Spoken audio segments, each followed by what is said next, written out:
is up, guys? Welcome back to the channel, and we have some more training camp news. To recap, day 3 of training camp. Today is Friday, July 26, 2024, and before we get too deep into this video, you already know what I'm going to say. Be sure to comment, be sure to like, and most importantly, be sure to subscribe.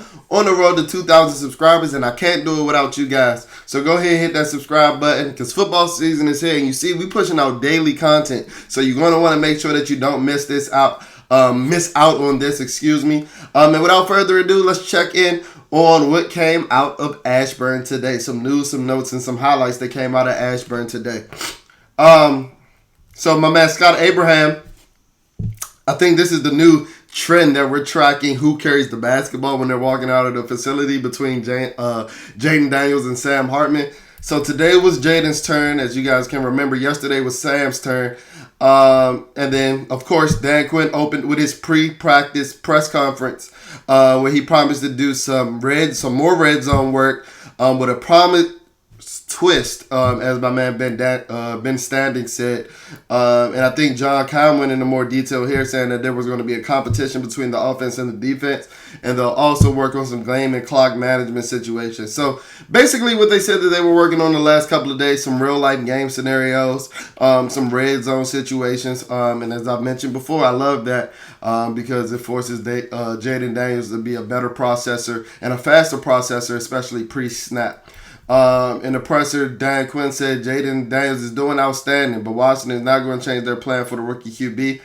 D. Quinn points out to that it's only day 3 of camp. So I think that's just touching base on how we haven't officially named Jayden Daniels the starter or QB1 for the season yet.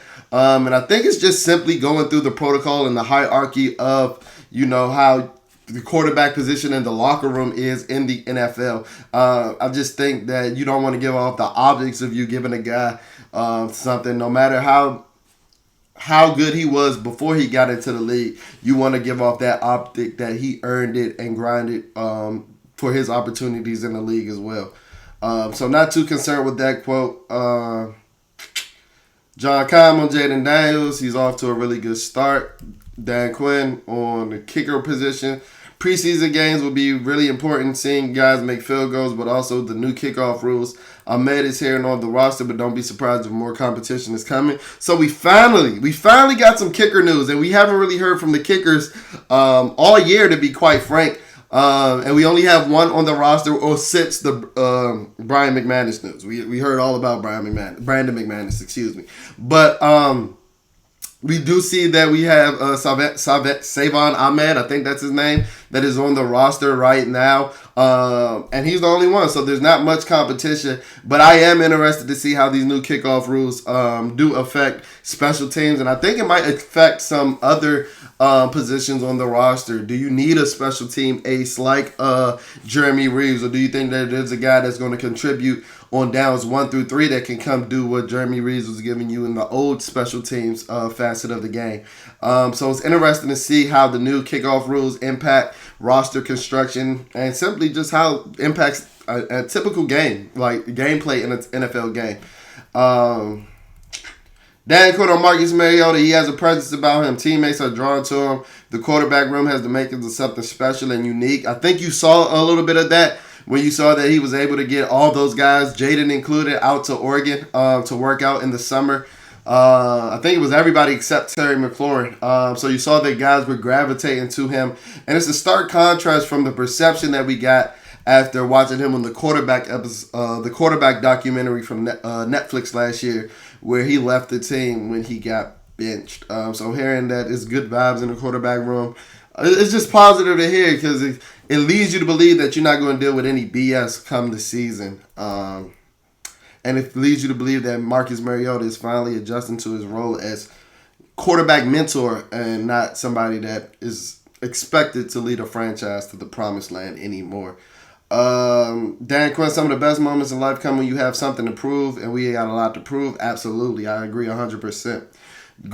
Quinn on John Allen saying a lot of guys have something to prove. Same thing.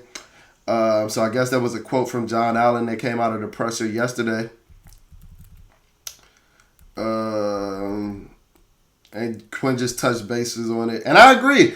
Because even the players that were here, you're under a new regime, you're under a new front office, you're under a new coaching staff, so they don't have any ties to you. So guys like Benjamin St. Juice, De'Ami Brown, Emanuel Forbes, Jamin Davis, they better have a fire lit up under their ass, and they better perform. And they better perform. Because at this rate and at this point, I mean, like I said, nobody has ties to you, so we got a lot to prove. Like, we were one of the worst defenses in the league last year. We were one of the worst teams in the league last year. So everybody should feel that they have something to prove. Jayden Daniels included. He wanted to be able to prove that he belongs in this league. And Dan Quinn needs to prove that we made the right hire. So we all got a lot to prove, and I agree with that statement wholeheartedly. Dan Quinn on cornerback Emanuel Forbes. He's 15 pounds heavier than the year before.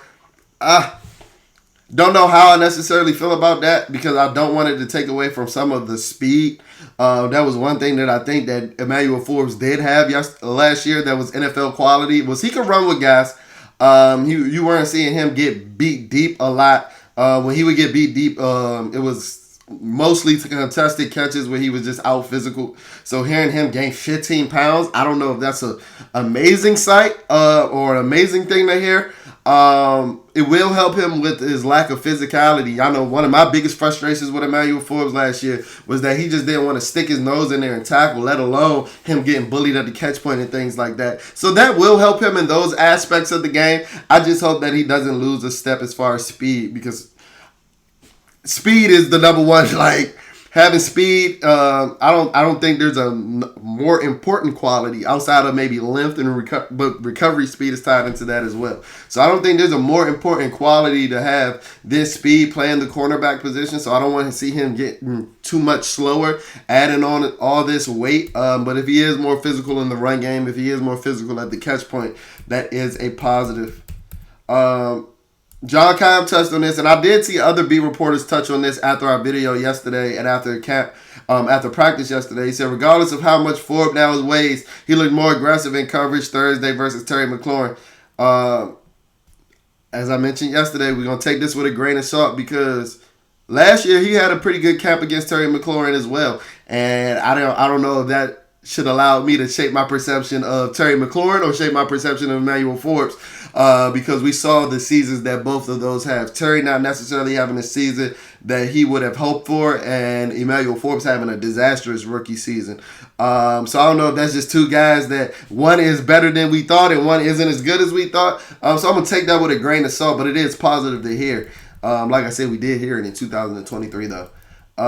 Some of the gear that will be available for fans to purchase at camp, including Jayden Daniels' kids' jerseys. So, guys, if you're bringing your kid to camp, you will have some merchandise out there available for you guys to pick up. I'm eyeing that jersey right there. You know, we'll be boots on the ground Sunday and Thursday at camp. So I'm looking to be copping that Jayden Daniels burgundy jersey. Or whatever color y'all say it is now. Which I say it's red, crimson red, cosmic red. I'll be looking to cop that jersey come Sunday. Now on to some on-field work. Jayden Daniels nailed it. And we've already seen this pass go on Instagram.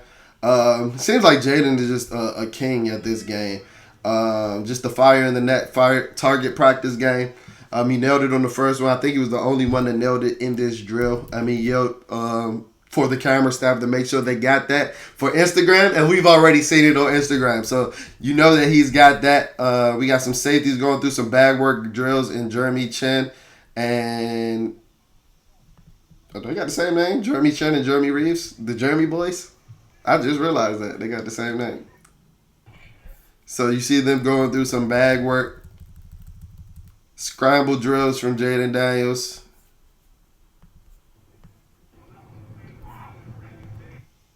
Let's look at it again. And it's something that we really haven't been heard being talked about this training camp, and that's a positive sign because we know Jayden Daniels has 4.3, 4.4 speed, and nobody has necessarily talked about his legs. And you know, usually with a mobile athletic quarterback, they really rely on their legs. And I haven't seen like one single tweet about him scrambling or using his legs to extend the play. So it's really showing that he's putting a point of emphasis on his arm and letting his arm make plays. And we see where his arm got him. Jayden Daniels picked off by Michael Davis in the first team period, first interception of camp. And you see everybody tweeting about it. Michael Davis sliding interception, slagged the long throw from Jayden Daniels. First interception of Cat. Daniels passes to Davion Davis, picked off by Michael Davis. So it seems like Jayden was still working with the twos in this team drill this today, which has been a trend all week. And I'm super excited to hear that my guy Mike Davis was making the play. Guys, it is training camp. They're going to throw interceptions. This is not the end of the world. This is not the end of the world. I think that I'm looking at this on more so the positive side, because I think that the Mike Davis signing, and if you've been following the channel, you know that I really believe this. I think that this Mike Davis signing was one of the more underrated signings of the training camp period of not the training camp period, of the free agent period, because Mike Davis has been a pretty solid corner. He's coming off of a rough 2023, but everybody on the Los Angeles Chargers defense was dog shit last year. So I'm not going to hold too much and hold that against him too much because he was just a contributor to the melee, right? But to see him performing, making a play on Jayden Daniels for his first interception in camp, because this is a guy that, if you go back and look at his 2021 film against Tyreek Hill, he clamped Tyreek Hill. And I know this was a couple years ago, but he's shown the capability of doing it at a high level on the NFL stage. So everybody's talking about that interception. Seems like the offense is prioritizing runs to start the day. Nice plays from B-Rob, Eckler, and Daniels. Still really early, but this run game can be a lot of fun to watch, as I've mentioned on the channel before, especially when I mentioned when I talked about Cliff Kingsbury, is that I really think that this is going to be a run-heavy offense this year. If it's not run-heavy, it's going to be like 60-40, 55-45 type splits. So none of that throwing 50 passes a game like Eric Bieniemy.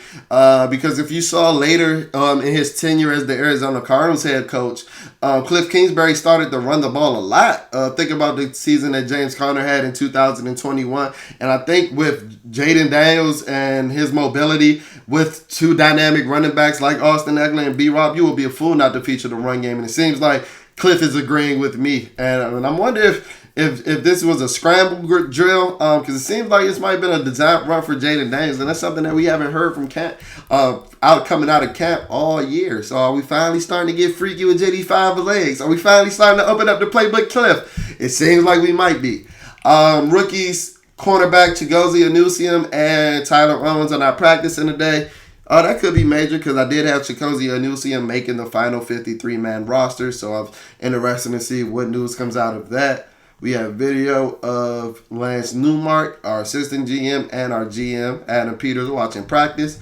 As these position battles start to rise, he's going to be the guy that ultimately makes those decisions. So he has to see how these guys are competing, how these guys are, balling out, and how these guys are going against each other. And if the cream is rising to the cream rising to the top in terms of different position battles. We got bags, everybody's favorite drill. The defense has been whipping the offense's ass in bags. I don't think the offense is taking it as serious. We see Bobby Wagner out there leading it for the defense. I told you, he is Dan Quinn's coach's pet. He is out here to relay every message that Dan Quinn has, and it seems as if he's been doing it in these first couple of days in camp. Target practice. I told you we were already going to see it on social media. That's the target practice throw from Jayden Daniels.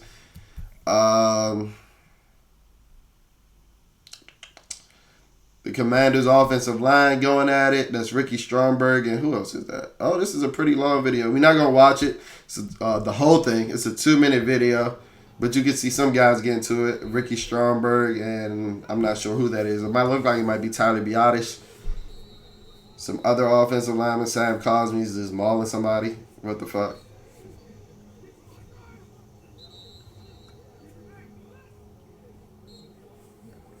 So the theme continues where you're seeing coaching. Think about yesterday when I showed you Sharif Floyd and Daryl Tapp working with John Ridgeway. This is stuff that we just didn't see last year at camp. We just blow the whistle. Oh, good rep, guys. Get to the back of the line. Commanders offense had a pair of drops on consecutive plays, one by Brian Robinson and another by Jahan Dotson. Why doesn't a drop by Jahan Dotson surprise me? Why am I not surprised in the least bit reading that tweet? Jahan, come on, dog. This is a make or break year for you, bro. This is a make or break year for you, my guy. And you ain't got a lot of space to be out here dropping balls. Like you don't. You don't. You don't. You don't. I'm admittedly low on Jahan Dotson after the 2023 season, and rightfully so. And this is something that we saw last year. It's him dropping passes. So please don't get back into that shit, bro. I thought we left that shit in 2023. Good pass by good break on the ball by Tariq Castro-Fields. Nearly picked off a pass from Daniels intended for Ertz. So it looked like we might have had a beat on Jayden Daniels today. This looked like it might have been his worst practice thus far. But like I said, guys, interceptions are going to happen in camp as we look at Austin Eckler working. Somebody that I'm super excited about because he has the potential to unlock this offense in ways that we haven't seen in a while. Some more running back work. Brian Robinson getting some gems from running back coach Anthony Lynn. B-Rob is huge, bro. I'm expecting a huge season out of Brian Robinson. I'm like, they're playing that little baby at practice. They cranking that little baby at practice. Then we get some more Jayden Daniels from J.P. Finley.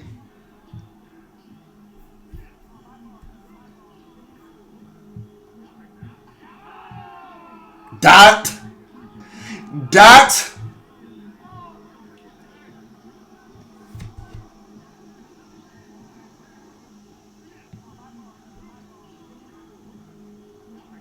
Playing that bankroll fresh. That bankroll fresh got that boy Jayden throwing dots. That bankroll fresh got that boy Jayden throwing dots. Some more Jayden Daniels work.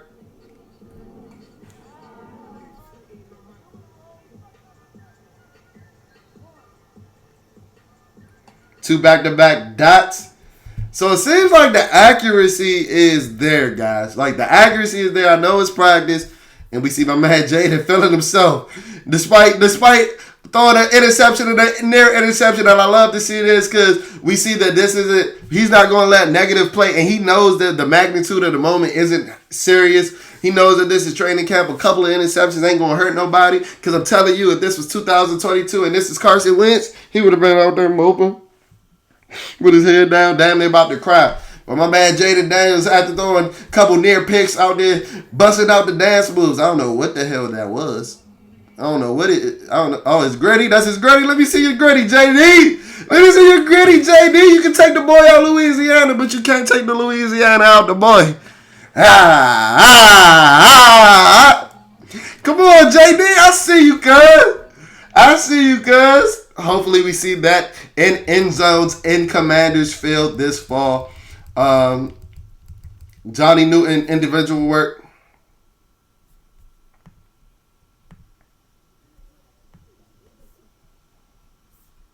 Let's look at that one more time.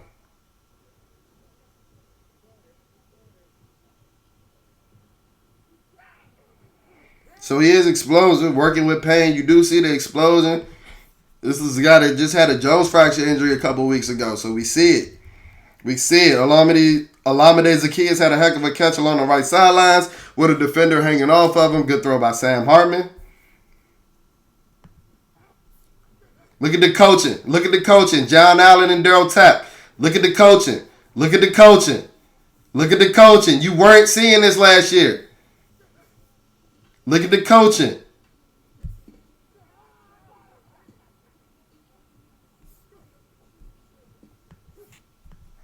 I love it. Bobby Wagner and Frank Louvu. So I'm guessing this is when the linebackers were going through their individual drills. You see it says Bobby leads off every drill. He's immediately followed by Frankie Louvu, and they do this over and over throughout practice. Very clear that Wagner is that mentor for Louvu. I think that the linebacker position has the potential of having like the biggest 180 turnover of any position in the entire NFL. The Washington, we went from dog shit at the linebacker position to a Hall of Fame, a first ballot Hall of Famer, and a potential Pro Bowler. And like if you look at last year with like the Baltimore Ravens and the San Francisco 49ers, you need good linebacking cores. They're the spine of the defense, and they're arguably one of the hardest positions to play in the modern era of football with so many RPOs and things of that nature. So to have that influx of talent there, I'm super excited about what the linebackers could do. And then Jayden Daniels had his presser. Said the process of getting to the facility early hasn't changed. That just is who he is. So we see that he's a worker. Says that he's enjoying football right now. There's a lot of different voices in the quarterback room, but they're preaching the same things and delivering the same messages. Jayden Daniels says he's still working with virtual, so he's still working with that virtual reality machine that, you know, got so much acclaim and so much praise during the draft process when they were talking about like how his game took exponential jumps in between 2022 and the 2023 season. Jayden Daniels are not being named a starter yet. Says he loves competing. You can't go out there and be comfortable. He said you can't control when there are starters, but he can control how hard he can compete. So we got the competitive juices glowing. This is a guy that shows you he's a worker. And I love to hear it. Daniel says he's ready to embrace the team and the Commanders fan base. And yeah, I'm super excited, man. I'm super excited. So that'll do it for all the news and notes that came out of Ashburn for day 3. We see that Mikey Samerstill actually, and I heard something interesting from Brian Mitchell on Mikey Samerstill that got me pretty hyped on Mikey Samerstill. He said that at all the community events and team events where they're working with the rookies and things like that, he said that all the rookies are gravitating to Mikey Samerstill, Jayden Daniels included. So that shows you that Mikey Samerstill is a leader. He has that dynamicism to him where people are attracted to him, and I'm super excited from what I hear from Mikey Samerstill, because we already know that he's a stud on the football field. So being a stud off of it as well, man. Let me go ahead and log off before I have to change my pants. So that'll do it for this video. Thanks for tuning into the channel. I think the guys have an off day tomorrow, and then for day 4. We are boots on the ground. So we're not going to be reading tweets. We're not going to be reading other people's point of views. You'll be hearing it live from Bleeding B&G in Ashburn, hearing about training camp day 4, how the practice is going, because we're going to be boots on the ground. And you know, we give you the most raw, uncut, and unfiltered analysis on the Washington Commanders. So we're not going to be pulling back or holding any cut cards. So without further ado, thank you guys for listening to this episode. I'll check in on you guys on the flip side. Peace.